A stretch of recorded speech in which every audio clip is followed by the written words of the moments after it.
Sycamore Lane looked like any other peaceful neighborhood. Perfect lawns, white fences, and neighbors who smiled with just enough warmth to keep their distance. But behind the doors of the red brick house at number 42, something much darker lingered. Maren Luthier, recently divorced and clearly fragile, had moved in with her younger sister Elora and Elora's husband, Daren Colwick, 3 months ago. To outsiders, it seemed like a temporary family arrangement. But to Maren, it felt like a slow suffocation wrapped in politeness and silence. Elora tried her best to keep things light, to brush tension under the rug, but even she couldn't hide the unease in her eyes when Maren asked too many questions, or flinched when Daren entered a room. Daren was charming, always polite in public, but there was something underneath, something cold, watching, waiting. His dog, a massive German shepherd named Rustylo, rarely left his side. But lately, Rustylo had started following Maren instead, as if sensing something no one else dared acknowledge. That Sunday, the three of them were in the backyard, sitting awkwardly on a blanket Elora had spread out like a peace offering. The sun was warm, the breeze was gentle, but Maren couldn't relax. Daren stood nearby with a beer in his hand, laughing a little too loudly. Elora smiled through clenched teeth. Rustylo sat a few feet away, his body tense, eyes locked on Daren. Maren tried to ignore the knot in her stomach until she caught movement. Upstairs, behind the second-floor window. "There's someone in the house," Maren said quietly, her voice barely above a whisper. Elora blinked. "What?" Maren stood, staring at the window. "I saw someone, just now." Daren's demeanor changed instantly. "Sit down, Maren. You're just imagining things again," he said, stepping closer. His hand grabbed her arm. Hard. Too hard. Maren gasped and tried to pull away. Rustylo barked. A deep, sharp sound that made everyone freeze. Then, without warning, the dog lunged. Not at Maren, but between her and Daren. He snarled, teeth bared, his massive body blocking Daren's path. Elora screamed. Daren stumbled back in shock. The dog didn't move again. He just growled, staring directly at the man who claimed to control him. Maren's heart raced. Her breath came fast. Behind the glass, in the same upstairs window, the shadow moved again. Watching, silent. Something or someone was still up there. And as Maren looked into Rustylo's eyes, she understood something terrifying. He had seen everything, and he wasn't going to let it happen again.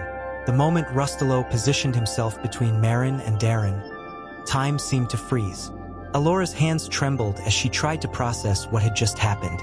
Her husband, normally composed, always smiling, had been on the verge of something darker, and the dog they'd trusted for years had sensed it before either of them did. Maren stood in shock, her breath shallow, her eyes locked on the upstairs window. The shadow was gone, but the chill it left behind remained.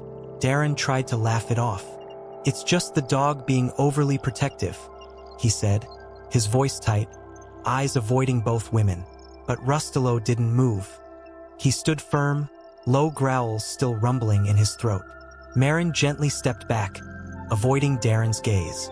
Elora turned to her sister, now noticing a faint red mark on Maren's forearm where Daren had grabbed her. "You didn't imagine that," she whispered. Maren nodded slowly. "No, and I didn't imagine what I saw upstairs either." Later that evening, inside the house, the silence returned, but it wasn't peaceful. Elora busied herself in the kitchen, but her mind was spinning. Maren sat in the living room, Rustylo curled protectively at her feet. Daren was in his office, the door locked. He hadn't said a word since the incident in the yard. The tension was unbearable, and for the first time, Elora allowed herself to feel something she had been ignoring for years. Doubt. Maren couldn't sleep. The house creaked too much. Every shadow felt like it was watching her. She finally stood and tiptoed down the hall, stopping at the locked office door. She leaned in, listening. Voices low, muffled, coming from inside. But Daren was alone. Wasn't he? Rustylo stood beside her, alert, his ears perked at the sound. Then Maren heard something that made her blood run cold. Her name, spoken quietly, repeated, as if part of some conversation. The next morning, Daren acted like nothing had happened. He joked, made pancakes, even tried to compliment Elora's hair. But there was something in his eyes, too calm, too in control. Maren said little, but her mind was racing. What had she really seen upstairs? Who was Daren talking to last night? And why did Rustylo, his own dog, seem to fear him now? Later that day, Elora found an old, half-burned envelope buried in the drawer of a desk she hadn't opened in years. Inside was a photo of Maren, taken from outside her old apartment. She was smiling, unaware she was being watched. On the back, in handwriting that wasn't hers, was a single word: mine. Elora stared at the photo in her hands, her fingers trembling slightly. The image was grainy but unmistakable. Maren, standing on the balcony of her old apartment in Denver, a warm smile on her face, completely unaware someone had been watching her. The handwriting on the back, mine, was neat, deliberate, and it definitely wasn't Maren's. A chill ran through Elora's chest as she slowly closed the drawer and looked over her shoulder. The house was too quiet. She waited until Maren was in the shower and Daren had stepped out for a phone call before slipping into the laundry room. There, she carefully burned the envelope in the deep sink, watching the paper curl into black ash. She didn't want Maren to see it. Not yet. But she couldn't ignore the weight settling in her chest. All this time, she had defended Daren, brushed off her sister's concerns, told herself he was just stressed or misunderstood. But now the cracks were starting to show. That night, while pretending to sleep, Elora listened to the creaks of the hallway floorboards. Just past midnight, she heard Daren's door open. She peeked through a sliver in her bedroom door and saw him moving toward the basement. Rustylo, who had been sleeping outside her room, immediately stood, ears forward, tail stiff. Without a sound, the dog followed Daren down the stairs, his steps quiet but deliberate. Elora's heart pounded. She waited 5 minutes, then followed barefoot. She stopped on the top step, crouching low. From the basement below came the low hum of a television, but no dialogue. Instead, she heard Daren's voice, calm, rehearsed. You don't talk to her unless I say. You know the rules. Silence. Then a faint sound. A whisper. Elora leaned closer, but a sudden low growl from Rustylo startled her. The dog stood halfway up the stairs, his gaze locked on her, as if warning her not to come closer. She stepped back into the shadows. The next morning, Daren acted like nothing happened. He smiled at Maren, kissed Elora on the cheek, and went off to work.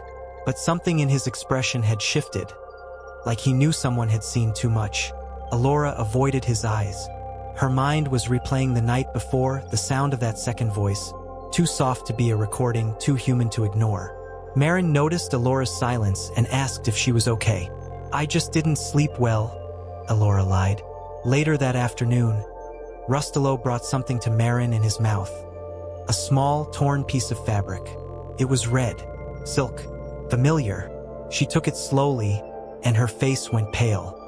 It was from a blouse she hadn't worn since she lived alone. Maren sat on the edge of the guest bed, her fingers trembling as she turned the torn silk over and over in her hands. It was unmistakably hers, part of a red blouse she had loved and lost. She hadn't seen it since the week before she moved in with Elora and Daren. She had assumed it was left behind in the chaos of the divorce. But here it was dirty, frayed, and smelling faintly of damp concrete. She glanced at Rustylo, who sat beside her, his amber eyes watching with eerie awareness. He hadn't just found this, he had brought it to her. Downstairs, Elora was pacing. Every sound in the house was amplified by her nerves. The ticking clock, the soft hum of the refrigerator, the distant barking of a neighbor's dog. Her thoughts kept circling the same questions. Who was Daren talking to in the basement? Why was that blouse still in the house? And what else had she ignored over the years? Her husband had always been so charming, so stable. But lately, that charm felt more like a mask. And she was starting to realize how long she'd been pretending not to notice. That afternoon, while Daren was at work, the sisters finally talked. Maren showed Elora the torn blouse without saying a word. Elora stared at it, her face pale. "That was from your Denver apartment," she whispered. Maren nodded. "It went missing the week I left. I thought maybe I'd forgotten it." She looked down. "But I don't think I did." Elora sat beside her, silent for a moment. Then she said something she never thought she'd admit. "He's hiding something, Maren. I think he's been hiding something for a long time." Rustylo barked once, short and sharp, from the hallway. The women froze. Moments later, a door slammed downstairs. Too early. Daren was home. Maren quickly stuffed the blouse into the bottom of her suitcase and zipped it shut. Elora stood, heart racing, trying to steady her breathing. She hadn't yet decided what she was going to say, but she knew something had changed between them. There was no more pretending. She couldn't unsee what she'd seen. She couldn't unfeel the fear in her sister's voice. Daren entered the room with a smile, holding a grocery bag like everything was normal. "I picked up your favorite, Elora, the lemon cake." His voice was light, but his eyes flicked too quickly between them. "Everything okay?" Maren forced a nod. "Yeah, just girl talk." Daren chuckled and stepped out. The moment he was gone, Rustylo walked slowly into the room and sat directly in front of the door, guarding it. That night, someone tried to open Maren's bedroom door, and it wasn't Daren. Maren sat up in bed, heart pounding. She wasn't sure what had woken her at first, until she heard it again. A soft, slow scratch against the outside of her bedroom door. Not a knock, not a creak, a deliberate, rhythmic scratch, like a fingernail dragging along the wood. Rustylo stood stiff beside the bed, his ears pinned forward, body tense. His eyes locked onto the door as another scrape echoed through the room, just loud enough to send a chill through her spine. Maren held her breath. She whispered, "Is someone there?" No answer, just silence. Then, a click. The doorknob turned slowly, stopping just before the latch released. Rustylo growled deep and low, the kind of growl that said, "Don't even try it." Whoever was outside stopped. The silence that followed was more terrifying than the sound itself. Then, faint footsteps padded down the hallway. Maren ran to the door and locked it again, even though she was sure it had already been locked before she went to sleep. The next morning, Elora noticed the tension in Maren's eyes. Maren pulled her aside and told her everything. The scratches, the doorknob turning, the footsteps. Elora's face went pale. "That wasn't Daren. He was asleep next to me all night," she insisted. But the moment she said it, doubt crept into her voice. Had he left the bed? Could he have returned before she noticed? Or worse, was someone else in the house? Rustylo remained at Maren's side all morning, refusing to leave her for even a second. Later that afternoon, while Daren was out running errands, Elora made a call to someone she hadn't spoken to in years. Nolan Traves, an old friend from high school who now worked in private security. She didn't tell him everything, just enough to raise a red flag. "Can you check someone's background for me?" she asked. "My husband, Daren Colwick. Something feels wrong." Nolan hesitated but agreed. "Send me whatever you've got. I'll look into it." That evening, Daren returned in an unusually good mood. Too good. He brought flowers for Elora and a scarf for Maren. "Found it on sale," he said, smiling. But when Maren touched it, her skin crawled. The scent, it wasn't new. It smelled like mildew, like basement air. She looked up at Daren and forced a thank you, her fingers closing tightly around the gift. That night, while everyone slept, Rustylo sat at the foot of Maren's bed, staring at the door. He didn't blink. He didn't sleep.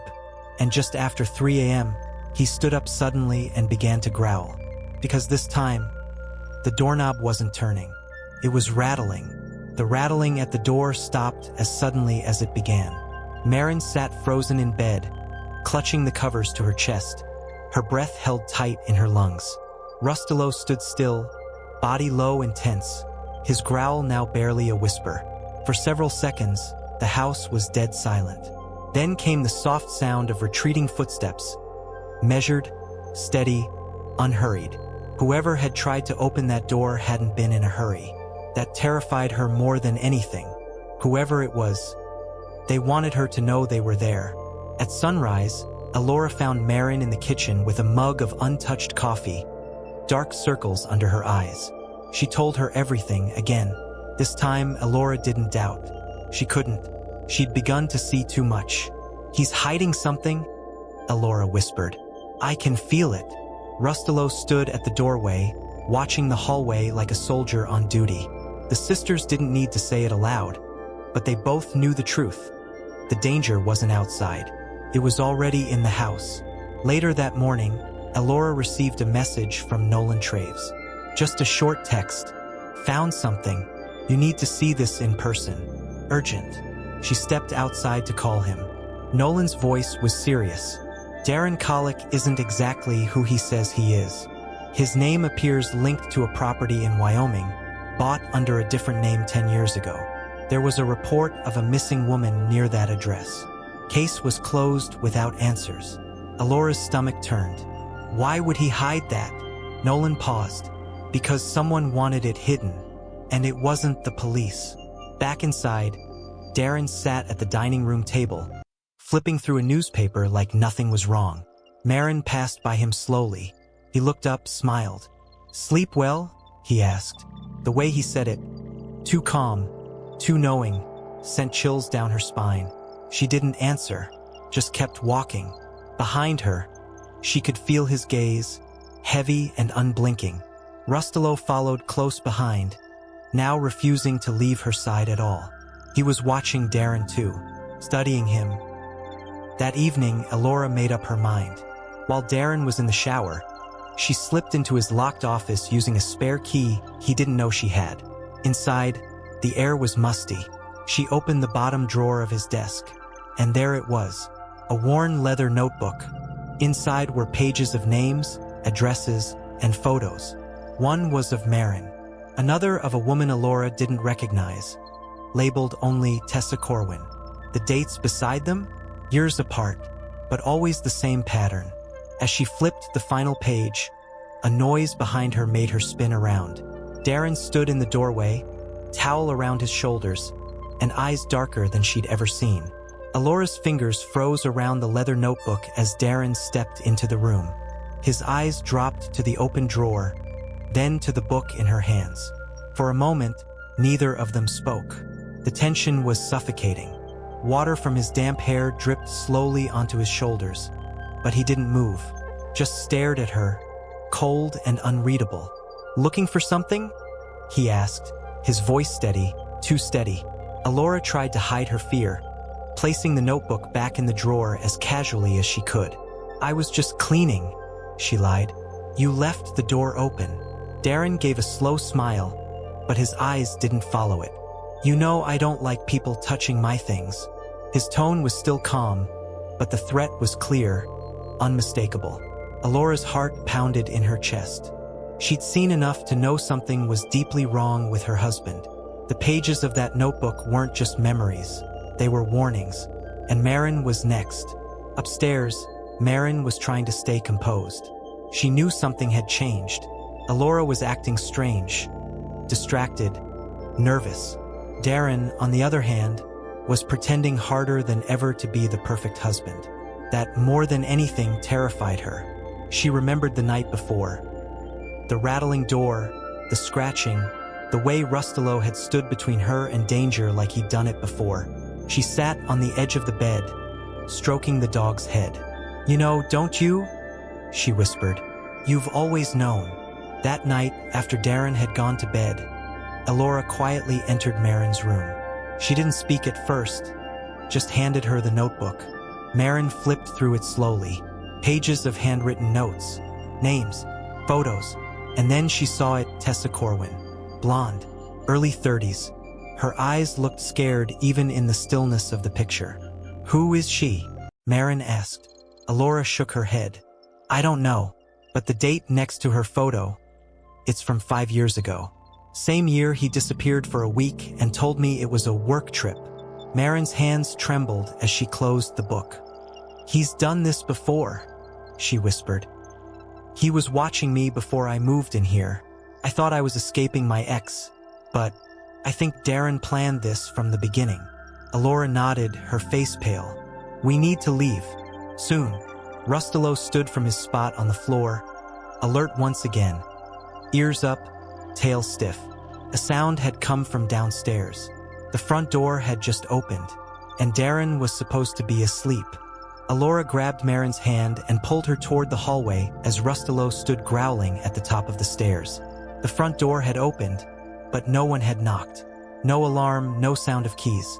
Just the creak of hinges and the soft shuffle of footsteps on hardwood.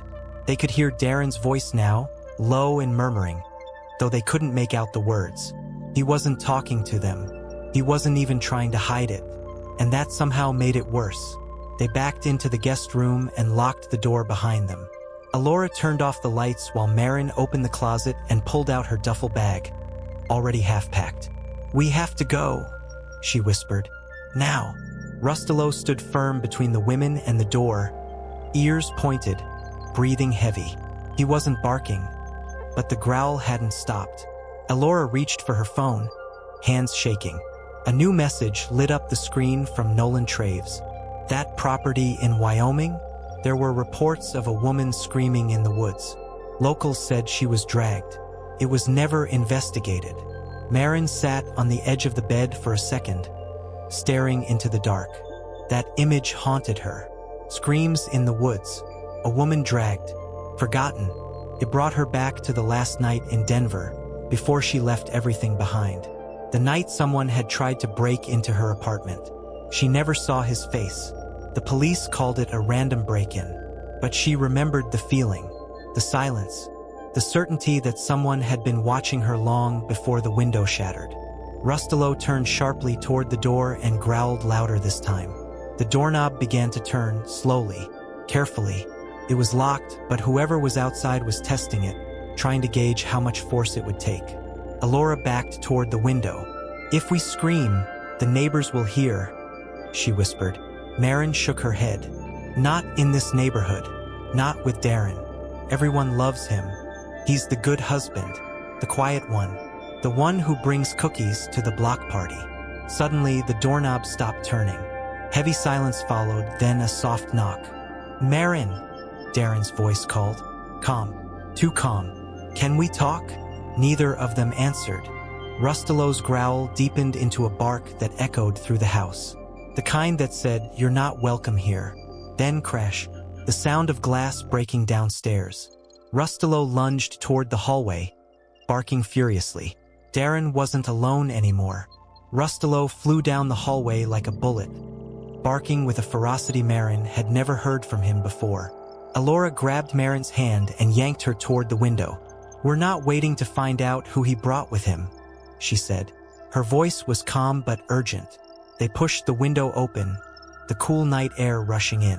It was a 10-foot drop into the bushes below, but at this point it didn't matter. Before they could climb out, a voice echoed up the stairs. Maren, Daren called louder now. Don't make this harder than it has to be. There was no more charm in his tone, just control. You were always going to stay. I was patient. I was good to you. Elora's eyes widened. He was watching you before you moved in. Maren nodded, frozen for a beat. He picked me out, Elora, like I was a project. A loud thud shook the house. Then another.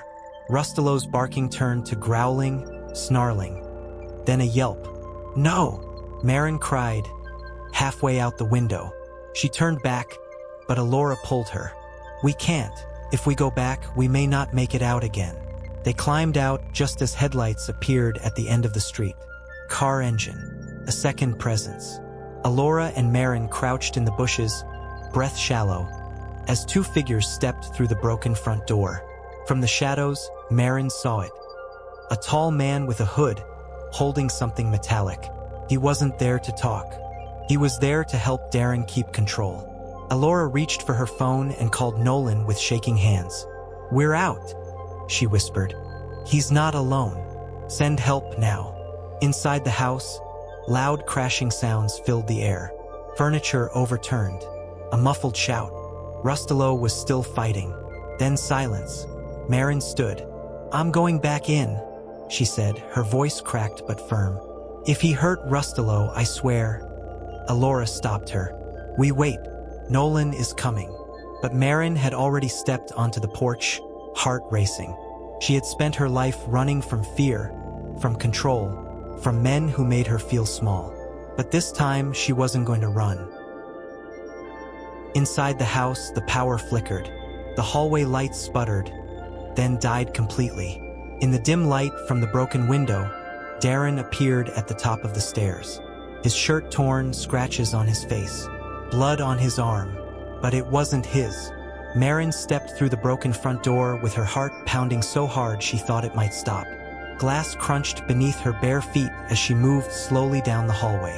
The silence was thick, and every shadow felt alive. Her eyes locked onto the blood smeared on the staircase railing. At the top, Daren stood, barely holding himself upright. "I never wanted to hurt you," he said, voice weak. "But you weren't supposed to leave." Maren didn't answer. She wasn't here to reason with him. From the back of the house came a low, broken whine. "Rustylo." Maren sprinted toward the sound, adrenaline overtaking fear. She found him in the dining room, bleeding but alive. His fur was matted with blood, and a deep gash ran along his shoulder, but he lifted his head when he saw her. She dropped to her knees beside him. "You stayed," she whispered. "You protected us." Tears streamed down her cheeks as she pressed her forehead to his. Outside, tires screeched to a halt. Nolan Traves burst through the front door seconds later, his firearm drawn and voice firm. "Step away from the stairs," he shouted. Daren didn't move. He was bleeding too now, the fight clearly leaving him. Behind Nolan, 2 officers stormed in, securing the house. It was over. The man who had controlled so many lives with silence and charm was finally cornered and exposed. In the hours that followed, everything came unraveled. Daren was taken into custody, and evidence recovered from his office and storage unit connected him to not just Tessa Corwin, but 2 other missing women from nearby states. Elora gave her statement. Maren did too. Nolan stayed with them the whole time. As dawn broke, the ambulance arrived for Rustylo. The vet said he'd make it. "Toughest dog I've seen in 20 years, he said. He took the hit that was meant for her. Days passed, then a week. The house was empty now. Elora had packed and left. She and Maren moved into a small home in a quiet town upstate. It wasn't much, but it was safe. The nightmares still came, but they faded. Maren began volunteering at a local shelter. Elora started therapy, and Rustylo, stitched up and slow-moving, was never more than a few feet from either of them. He had become more than a protector. He was family. One evening, as the sisters sat on the porch watching the sunset, Maren spoke softly. "He thought he could own people, break them, but we're still here." Elora nodded. "Because you didn't freeze. You stood up." Maren looked at Rustylo, curled at her feet. "And because he didn't let go."